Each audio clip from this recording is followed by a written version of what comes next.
बहादुरगढ़ में महिला किसानों की मौत के मामले ने पकड़ा तूल। किसानों ने साजिश की जताई आशंका। किसानों की मांग, पहले आरोपी को गिरफ्तार करे पुलिस, तभी कराएंगे पोस्टमार्टम। तेल के दाम नहीं हो रहे कंट्रोल, आज फिर बढ़े पेट्रोल डीजल के दाम। पेट्रोल डीजल के दामों में 35 पैसे का हुआ इजाफा।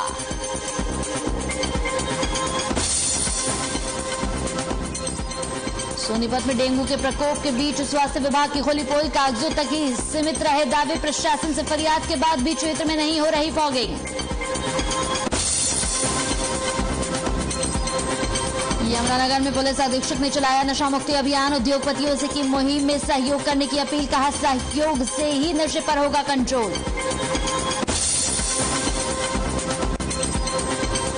और करनाल में पुलिस की पिटाई से आहत युवक ने जहर खाकर दी जान। सवालों के घेरे में आई करनाल पुलिस। मृतक के परिजनों ने पुलिस वालों के खिलाफ कार्रवाई की मांग की।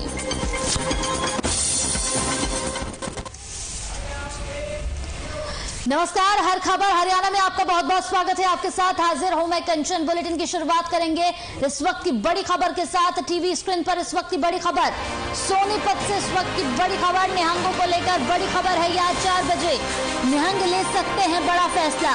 आंदोलन स्थल पर रहना है या छोड़ना है, जनमत के आधार पर लेंगे फैसला। इस वक्त की बड़ी खबर सोनीपत से निहंगों को लेकर इस वक्त की बड़ी खबर आ रही है। आज 4 बजे निहंग ले सकते हैं बड़ा फैसला, इस वक्त की बड़ी खबर। इस पूरी खबर पर ज्यादा जानकारी के साथ संवाददाता राम सिंह हमारे साथ सीधा सोनीपत से फोन लाइन पर जुड़ गए हैं। राम सिंह, निहंगों को लेकर ये बड़ी खबर सामने आ रही है। आज 4 बजे निहंग बड़ा फैसला ले सकते हैं, क्या कुछ अपडेट मिल रहा है इस पूरी खबर पर? देखिए, जिस प्रकार से निहंगों द्वारा जो एक हत्याकांड को अंजाम दिया गया था, उसके बाद जो है निहंग बॉर्डर पर रुकेंगे या नहीं रुकेंगे, इसको लेकर जो है लगातार जो है बातचीत जारी थी। और इसको लेकर कल बैठक भी हुई थी और बैठक में जो है जनमत इकट्ठा किया जा रहा है, ऑनलाइन और ऑफलाइन। काफी लोग जो है फिजिकली पहुंचकर भी अपना जनमत जो है उन्होंने यहाँ पर इकट्ठा करके सबमिट करा था। उसके बाद अगर बात करें तो आज जो है जनमत, कल अगर बात करें तो जनमत से करीबन 80% लोगों ने यही दिया है कि बॉर्डर से जो निहंग है वो ना जाएं, क्योंकि लंबे समय से जिस प्रकार से आंदोलन का वो हिस्सा रहे हैं, हिस्सा होने के बाद जो है लगातार सक्रियता उन्होंने बनाए रखी है। और आप सीधे तौर पर आज जो है ऑफिशियल अनाउंसमेंट जो है निहंग 4 बजे करेंगे, प्रेस कॉन्फ्रेंस करके जानकारी देंगे। यानी सीधे तौर पर राम सिंह अगर देखा जाए तो जनमत के आधार पर ही इस पर आगे फैसला लिया जाएगा। अभी भी जनमत के आधार का इंतजार हो रहा है। जी बिल्कुल, देखिए लगभग जो जनमत है वो आ चुका है। और जनमत की अगर बात करें तो पब्लिक द्वारा सीधे तौर पर ये कहा गया है कि किसी भी प्रकार से जो है यहाँ से छोड़ कर ना जाए। लेकिन फिलहाल की अगर बात करें तो आज जो है ऑफिशियल अनाउंसमेंट होना बाकी है, वो 4 बजे की जाएगी। चलिए राम सिंह, बहुत बहुत शुक्रिया इस पूरी खबर पर तमाम जानकारी हम तक पहुंचाने के लिए।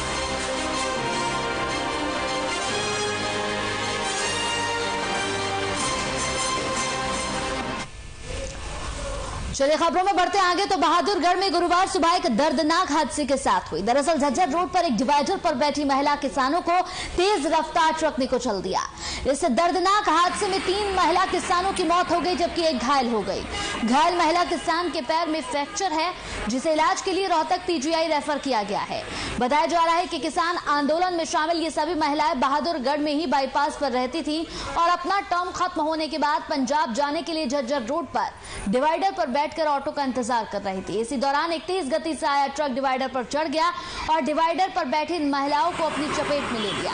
फिलहाल पुलिस इस पूरे मामले पर जांच पड़ताल कर रही है।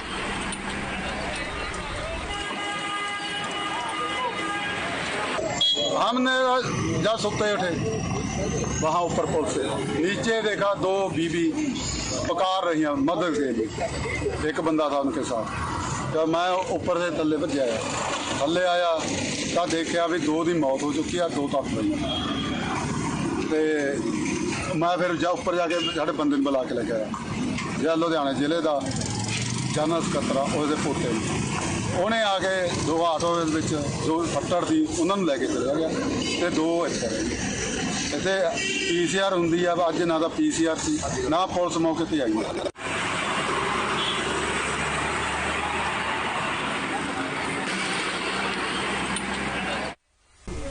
तो बहादुरगढ़ में महिला किसानों के साथ हुए दर्दनाक हादसा मामला तूल पकड़ता जा रहा है। दरअसल किसानों का कहना है कि वो मृतक महिला किसानों का पोस्टमार्टम नहीं कराएंगे। किसान नेताओं की मांग है कि पहले आरोपी को गिरफ्तार किया जाए। किसानों ने इस हादसे के पीछे साजिश की आशंका जताई है। किसानों का कहना है कि ट्रक कुछ ही दूरी से चलकर आया और सीधा आकर महिला किसानों को कुचल दिया। उधर एसपी वसीम ने किसानों से बातचीत की है और आरोपों को माफ कीजिएगा यहाँ पर आरोपियों को जल्द से जल्द गिरफ्तार करने की बात भी कही।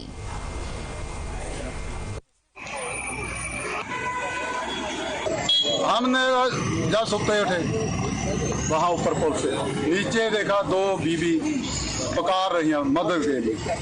एक बंदा था उनके साथ। जब मैं ऊपर से थल्ले पर आया तो देखा भी दो की मौत हो चुकी है, दो तक रही। मैं फिर ऊपर जाके साढ़े बंदे बुला के लेके आया जो लुधियाना जिले का उन्हें आके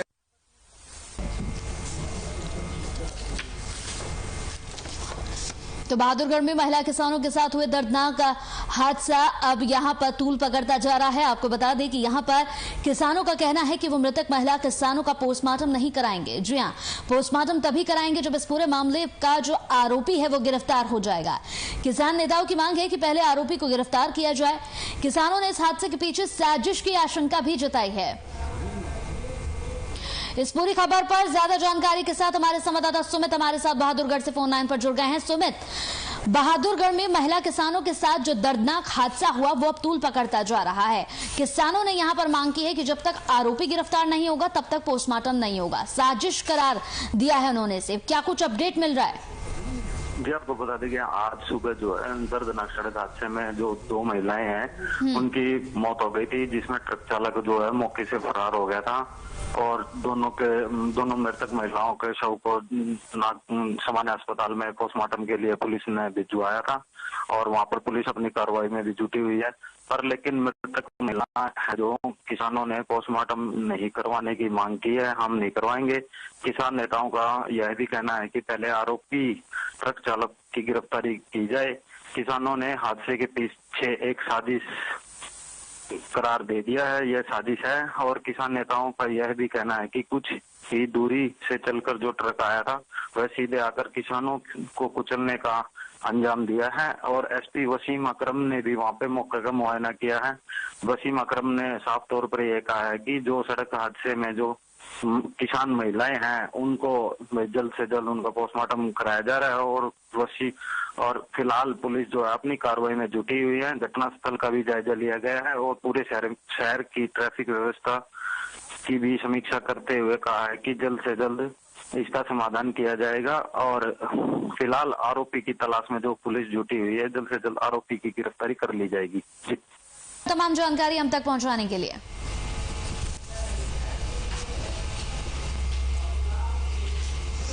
तो भारत में वाहन ईंधन की कीमतों में बढ़ोतरी का सिलसिला थमने का नाम नहीं ले रहा है। अंतर्राष्ट्रीय बाजार में कच्चा तेल उच्चतम स्तर पर पहुंच गया है, जिसके चलते भारत में पेट्रोल डीजल की कीमतें हर दिन नया रिकॉर्ड बना रही हैं। तेल की इस महंगाई से आम लोगों की जेब पर भार पड़ रहा है। वहीं आज फिर लगातार दूसरे दिन देश में पेट्रोल और डीजल के दामों में 35 पैसे प्रति लीटर का इजाफा हुआ है। Petroleum company Indian oil corporation के अनुसार दिल्ली में पेट्रोल 108.29 रुपए प्रति लीटर जबकि डीजल 97.02 रुपए प्रति लीटर पहुंच गया है। वहीं मुंबई की बात कर ले तो मुंबई में पेट्रोल 114.14 रुपए प्रति लीटर और डीजल अब 105.12 रुपए प्रति लीटर बिक रहा है।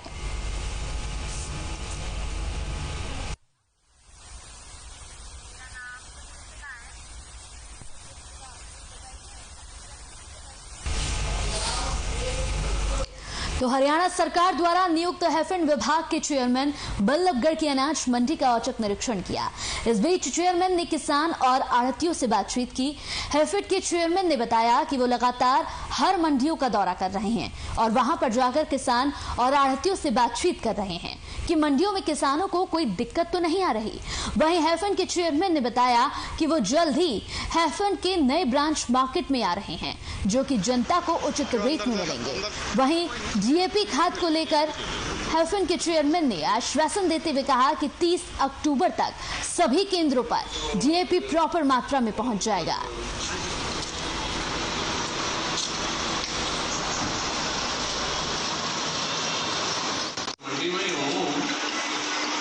नहीं, हमने हर डिस्ट्रिक्ट वाइज एक स्टोर पहले हैफर्ड का शुरुआत करने वाली बात थी और हमने एक सरसा 2 हिसार के अंदर शुरू हो गए हैं। इस महीने के अंदर 6-7 और शुरू हो जाएंगे और साथ के साथ 3 महीने के अंदर अंदर हैफर्ड की तरफ से एक जो हैफर्ड का मॉल है वो जो है शॉप वो पूरे 3 महीने के अंदर अंदर पूरे हरियाणा प्रदेश में हर डिस्ट्रिक्ट के अंदर होगी।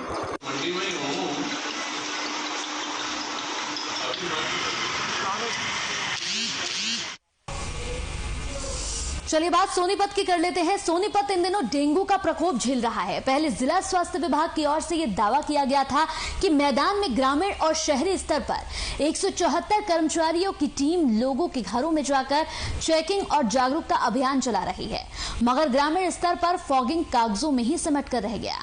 ग्रामीण क्षेत्रों में फॉगिंग के लिए लोग प्रशासन से फरियाद कर रहे हैं, बावजूद इसके फॉगिंग नहीं हो पा रही है। हालात ऐसे हैं कि लगभग यहां हर घर में ही बीमार लोग हैं, फिर भी फॉगिंग की कोई व्यवस्था नहीं है।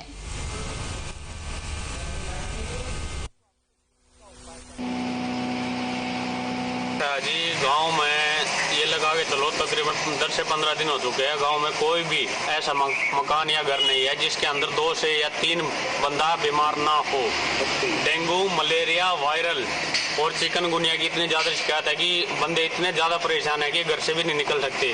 संदरकला का जो सब सेंटर है उसके बाहर जो हमने पीछे सफाई करवाई थी, पूरी अंदर भी करवाई थी, उसके बाहर गांव के लोग कूड़ा डालते हैं। बार बार कह रही सरपंच को भी कह रही कूड़ा मत डालो, गंदगी फैल रही है उसमें, लेकिन कोई नहीं मान रहा। हमारी रोजाना वालों के साथ हमारी क्या सुनी होती है। हमारे जो वर्कर हैं 174 की टीम है जो कि डेली बीट प्रोग्राम के अनुसार घरों में जाके विजिट करती है और जहाँ भी साफ पानी खड़ा मिलता है उसको उड़ेल देते हैं। जहाँ पर अगर कूलर वगैरह का पानी है वहाँ चेक किया जाता है कहीं लार्वा तो नहीं है।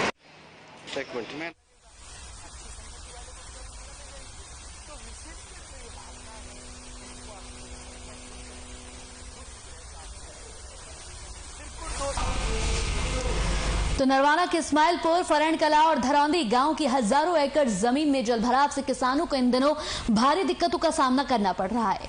हालात यह है कि धान और कपास की फसल पूरी तरह से बर्बाद हो चुकी है। अब गेहूं की बिजाई को लेकर भी किसान चिंतित है। तीनों गांव के किसानों ने सिंचाई विभाग के कार्यकारी अभियंता से मुलाकात की, जिसके बाद सिंचाई विभाग ने ड्रेन खुदवाकर और पंप चलाकर पानी निकासी का काम शुरू कर दिया।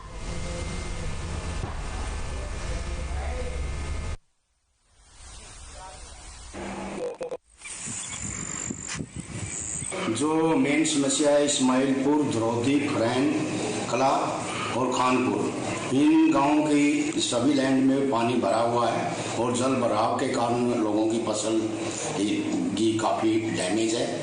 उस पानी को निकलवाने के लिए हमने अपने काफ़ी मेहनत की और हमने अपना सारा स्टाफ लगा करके वहाँ पे हमने 2 पंप इलेक्ट्रिक पंप लगाए हैं 3-3 क्यूसिक के और एक वीटी पंप लगाया है 5 क्यूसिक का और 3,000 फीट की एक खाई बनवाई है जिससे पानी की प्रॉपर निकासी हो सके। पानी नहीं निकल रहा और सामने मर्गी सारी साड़ी बिजली को नहीं, तो गेहूं की बजाई भी बिल्कुल सिर पे आ रही है। तो क्या समझ रही है बिजली को नहीं चाहिए, पानी नहीं निकलिया तो पानी निकल गया तो बिज जाएगी। तो प्रशासनिक अधिकारियों से मिले हो किसी से? मिले सारे तो क्या कहें कोई काम काटा नाटे भी को नहीं। धरौदी गांव से आए हैं जी और जो पिछले 3-4 महीने से काफ़ी पानी मतलब गोड्डे से ऊपर पानी चढ़ा हुआ है और फसल बीजने के चांस कम हो रहे हैं। इससे महकमे से आगे गुहार लगाई है कि हमारी कणक की बिजाई करवाए।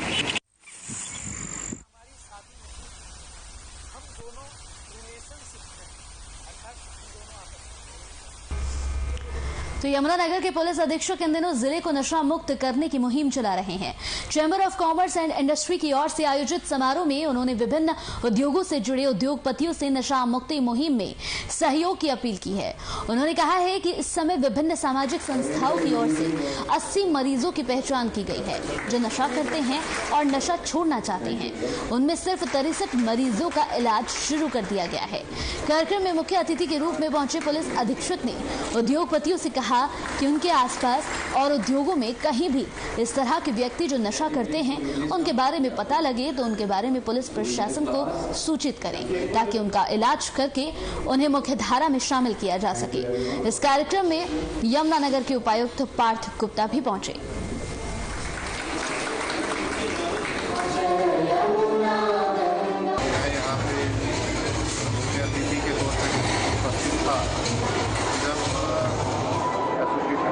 करने के लिए आई, मैंने सुझाव रखा क्योंकि शहर के गणमान्य व्यक्ति वहाँ पर होंगे नहीं। मैं अपना जो ड्रग डी एडिक्शन को लेकर हमारा जो उसके बारे में प्रेजेंटेशन देना चाहता हूँ।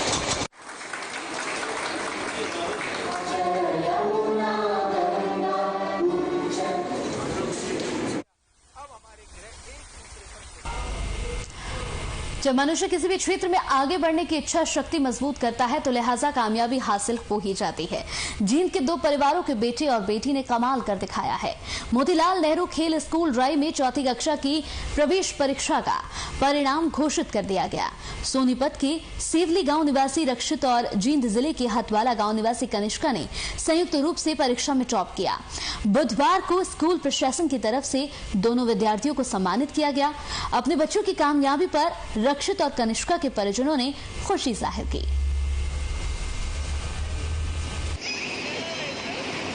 स्कूल हरियाणा के टॉप स्कूल्स में से है और इसकी हिस्ट्री के अंदर अगर आप जाएंगे, थोड़ा सा मैं इसमें वक्त दूंगा,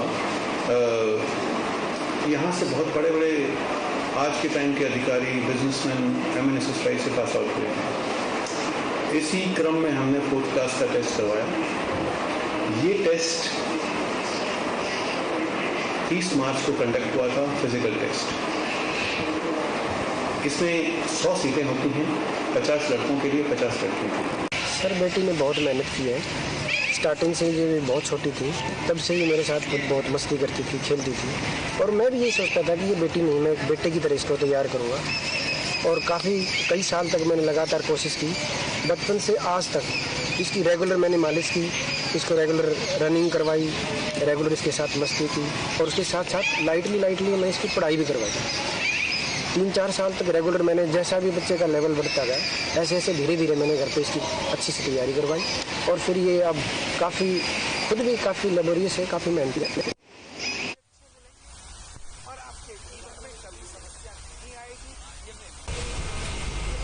तो दिवाली का त्योहार अब बेहद नजदीक है। मार्केट में भीड़ भाड़ दिखने लगी है। इस बार बाजारों में काफी रौनक देखने को मिल रही है।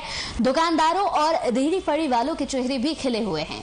लोग इस बार जमकर खरीदारी करते हुए नजर आ रहे हैं। मार्केट में फैंसी लाइट आ रही हैं, चाइनीज लाइटें भी हैं। अलग अलग तरह के आइटम बाजार में मौजूद हैं। मिट्टी के दिए की बिक्री भी खूब ज्यादा हो रही है, इसीलिए इन्हें बनाने वाले लोग दिन रात इन्हें बनाने में जुटे हुए हैं ताकि उनकी अच्छी आमदनी हो सके।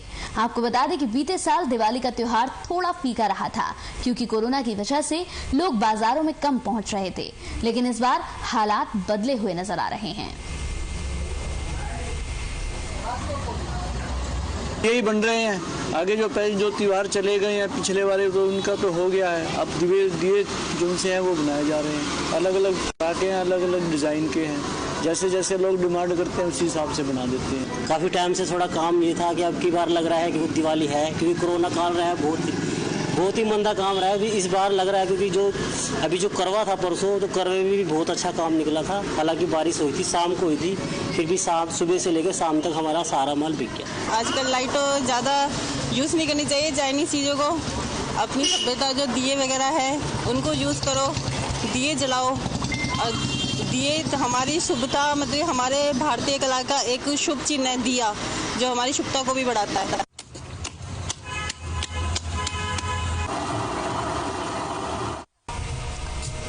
तो तो सीएम विंडो की शिकायत पर बिना पुलिस कर्मचारियों के जमालगढ़ रोड पर स्थित एक मेडिकल स्टोर पर छापा मारने गए जिला औषधि नियंत्रक अधिकारी को उस समय जांच करना भारी पड़ गया, जब मेडिकल स्टोर संचालक और शिकायत करने के शक में पास के दुकानदार के बीच जमकर लाठी डंडों के साथ पथराव हुआ, जिसमें दोनों पक्षों के लोगों को चोटें आई हैं। दोनों पक्षों में झगड़ा होता देख दवाइयों की जांच कर रहे ड्रग कंट्रोलर ऑफिसर बीच में ही जांच को छोड़कर वापस चले गए। झगड़े की सूचना पर 112 और सिटी चौकी पुलिस की गाड़ी भी मौके पर पहुंची और झगड़े को बमुश्किल शांत कराया। इस दौरान मीडिया कर्मियों को भी अंदर नहीं जाने दिया गया। करीब 2 घंटे चली इस कार्रवाई के दौरान एसएमओ डॉक्टर विजय पाल ने कहा कि मौके पर सिर्फ एक बेड सहित लैब का सामान मिला। क्लिनिक के अंदर कोई दवाइयां या कोई मरीज उस समय मौजूद नहीं था। वहीं जिला drug controller officer Dinesh Rana का कहना था कि मेडिकल स्टोर में जांच के दौरान शिकायतकर्ता और स्टोर संचालक के बीच झगड़ा हो गया, जिससे जांच प्रभावित हुई और आनन फानन में जांच को बीच में छोड़कर ही वापस बैरंग लौटना पड़ा।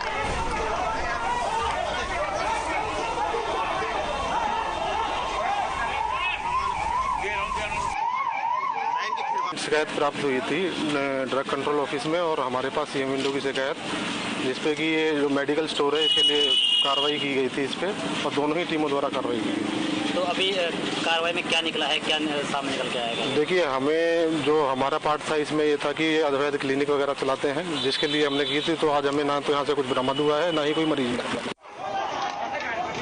क्या पागल है तू?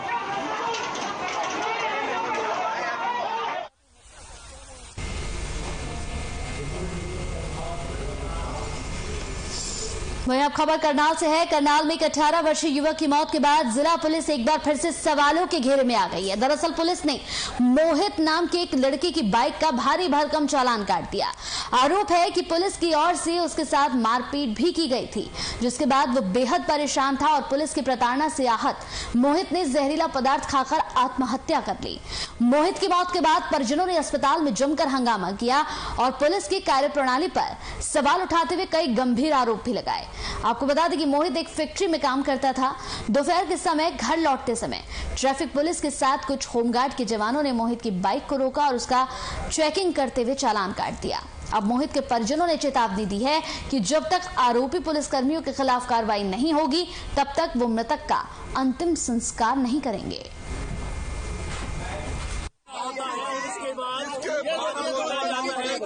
मेरे को पुलिस वालों ने मारा है मेरे को। चीज किस पे दवाई खाई है सर मैंने। मेरे बच्चे ने खुद मेरे से बोल रहे पापा मेरे को बचा लो, पुलिस वाले ने मेरे को मारा पापा।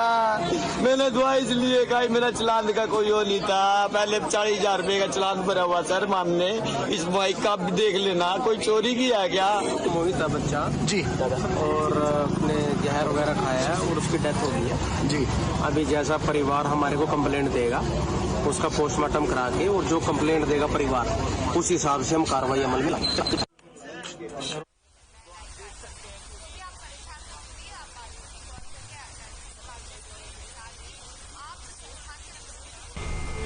तो मंडल स्तरीय बाल महोत्सव 2021 का आज दूसरा दिन है। दूसरे दिन प्रश्नोत्तरी और सोलो डांस प्रतियोगिताओं का आयोजन किया गया।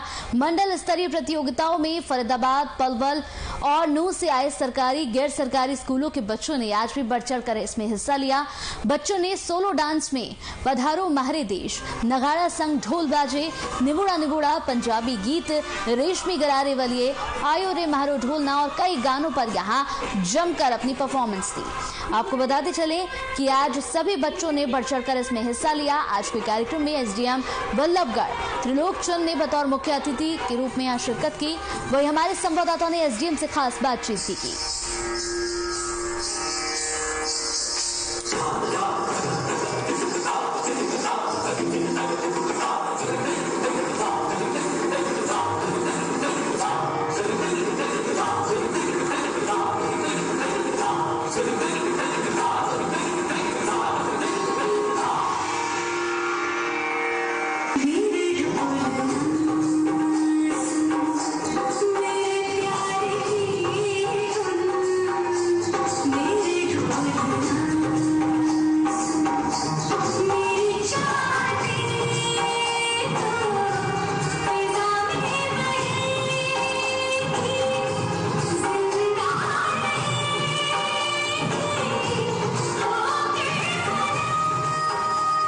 हरियाणा राज्य बाल कल्याण परिषद के बाल महोत्सव में आज पधारे हैं बल्लभगढ़ के एसडीएम त्रिलोक चंद जी।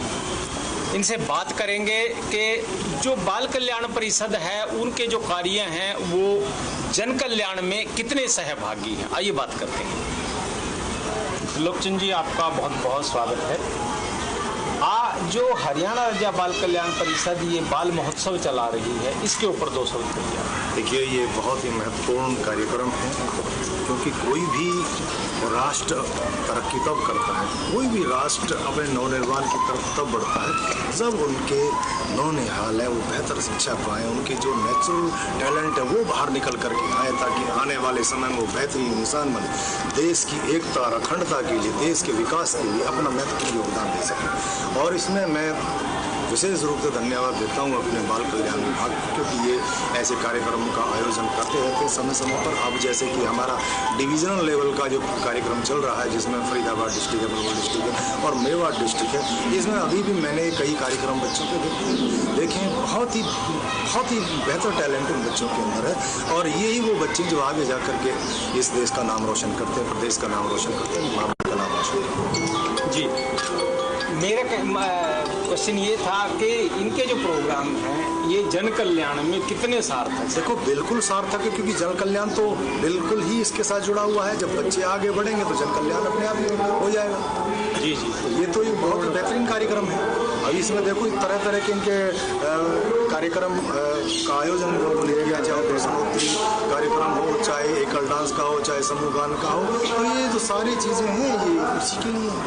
जी, दूसरा मुद्दा आता है कि इसमें जैसे फंड की कमी आती है कई बार, जैसे ये CSR पे मेन चलता है, तो उसमें आप लोग कितनी मदद करते हैं? देखिए, जैसे भी कोई भी प्रॉब्लम होगी, मैं आपके चैनल के माध्यम से हमारे जो जिला बाल कल्याण अधिकारी हैं, मैं बिल्कुल स्पष्ट रूप से कहना चाहूँगा कि इस जन कल्याण कार्य के लिए फंड की कोई कमी बिल्कुल कहीं पर भी कभी भी नहीं होगी। जी, हमारे चैनल के लिए कहना चाहूँगा, मैं आप लोगों को बहुत बहुत मुबारकबाद देता हूँ कि आपने अभी ये शुरू किया है। इसके लिए आपको बहुत बहुत बधाई है, और मैं तो आपको शुभकामना देता हूँ कि इस तरह से आप समाज के साथ जुड़े रहिए, जो भी सामाजिक समस्याएं उनको सामने लाइए, क्योंकि हम भी कई बार बहुत बार ऐसा होता है कि अपने ऑफिशियल काम में इतने बिजी हो जाते हैं, कई बार हमें पता नहीं चलता।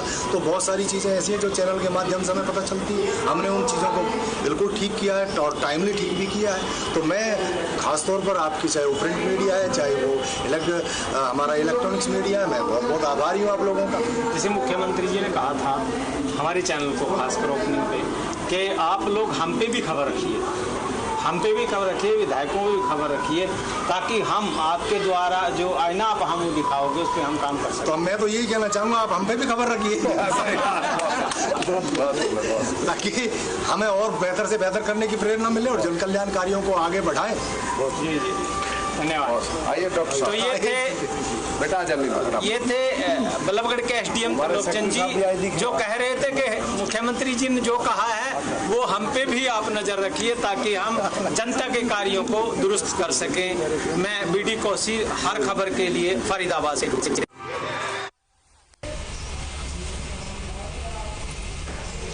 तो हरियाणा राज्य बाल कल्याण परिषद फरीदाबाद के मंडल स्तरीय कार्यक्रम में विधायक राजेश नागर ने शिरकत की, जहां उन्होंने कहा कि साधना ब्रॉडकास्टिंग लिमिटेड के चैनल हर खबर के आने से हम बहुत खुशी महसूस कर रहे हैं। हम चाहते हैं कि हर खबर हरियाणा की जनता की आंख और कान बने। इसके अलावा उन्होंने कहा कि हर खबर हरियाणा सरकार की योजनाओं को जनता तक पहुँचाने में हमारी मदद करे। हरियाणा का एक्सक्लूसिव चैनल चालू, हर खबर जो एक नया हरियाणा का एक्सक्लूसिव चैनल चालू हुआ है उसको बहुत बहुत बधाई देता हूँ। और राकेश गुप्ता जी को, गौरव गुप्ता जी को और सोलंकी जी को भी बहुत बहुत बधाई देता हूँ। उन्होंने एक निष्पक्ष और एक जो ऐसा चैनल जो खाली सिर्फ हरियाणा की खबर दिखाएगा, हर खबर को बहुत बहुत।